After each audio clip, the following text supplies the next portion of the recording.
Chris, the Nightmare Areola, and you're watching Mr. Boxing Today on YouTube. Heavyweight boxing fans, what's the deal? So I was just on IFL TV, and I was looking at the final press conference for that card. It's going to have Dillian Whyte and David Allen on it, the Highland versus Warrington. That's going to be the main event, the Highland-Warrington fight. But it was funny because during the press conference, Dillian Whyte said that him and Allen is the main event. I like what I see, man. You know, this is why I love the heavyweight division. You got the big boys in there. They pretty much took over the press conference when they were talking, at least in my opinion. They had everybody laughing. You know, they had the media reacting. People were laughing in the crowd. So that's why I like the big boys, man. They garner the attention, especially when you got guys in there that's, you know, that want to come and get it, and they got knockout power. Now, Allen isn't some world-ranked heavyweight. He is a domestic-level heavyweight, but he is undefeated. He wants to fight. He voices his opinion after every fight. I know the Jason Gavin fight, he still wanted to fight when he was in the locker room getting interviewed because he didn't like the way that Gavin was performing. And I didn't either. As a viewer, I was watching it. I didn't think Gavin wanted to fight that night. But, you know, Allen says he's ready for this. He's not intimidated or, you know, he's not intimidated by Whyte. He said himself that he's been in training camps with Klitschko, Furies. He said he actually gave Joshua some good work. So Allen's not intimidated by Whyte at all. Doesn't seem like that. Whyte, his usual self, thinks it's going to be easy work. Called Allen a bum. Said he's only beat journeyman, so on and so forth. Then they did a little semi-face-off. You know, both guys were face-to-face. Then Dillian Whyte put his head down and was pushing it into David Allen's face. Allen kind of pulled back, and then they kind of broke him up. But I don't know, man. It's going to be interesting to see. I can't wait for the weigh-in to see what weights these guys come in at.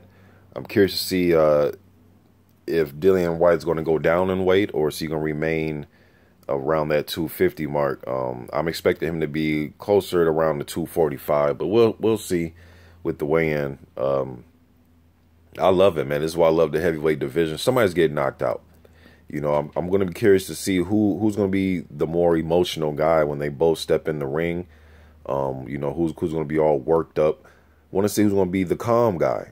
I'm talking about when they step in the ring, when they get their names announced. You know, usually a guy that's all amped up and, you know, seem very emotional. You don't want that. You want these guys to be calm. Be ready to go, but just be calm, man. The bell's going to ring. You know, then you can go out there and waste all your energy when it's fight time. But I don't know, man. Dillian Whyte seems pretty full of energy. You know, both these guys look like they're just ready to get it on now, you know, but it's going to be a good fight. Allen said that he's called out Price. He said that Price didn't want that work. And then he said he knew that all he had to do was just say Dillian Whyte's name and Whyte would take the fight. Now, this is according to Allen. He says, so it's kind of like to him that Whyte kind of took the bait, you know. But he's been screaming and yelling for a fight that he wants, man. So the fight's here. It's going to be sink or swim for Allen. I'm still going with Dillian Whyte in the fight, but I definitely love what I've seen at this press conference. It could be an interesting fight, man. This could be a very interesting fight come tomorrow, especially if Dillian Whyte just kind of overlooks him or try to treat him like, you know, Allen's just some a piece of cake, man. He might go over there, like I said, be over-emotional and not tight on his defense and get cracked. That could happen. It could happen. You got the big boys in there. Both these guys are over 6'3", 200 and, you know, some odd pounds. And they're going to try to lay leather on each other. So I'm waiting for the weigh-in tomorrow. Just getting this out there. Recommend you guys go over to IFL TV if you haven't already. Check out the press conference. Pretty entertaining stuff. I'm out.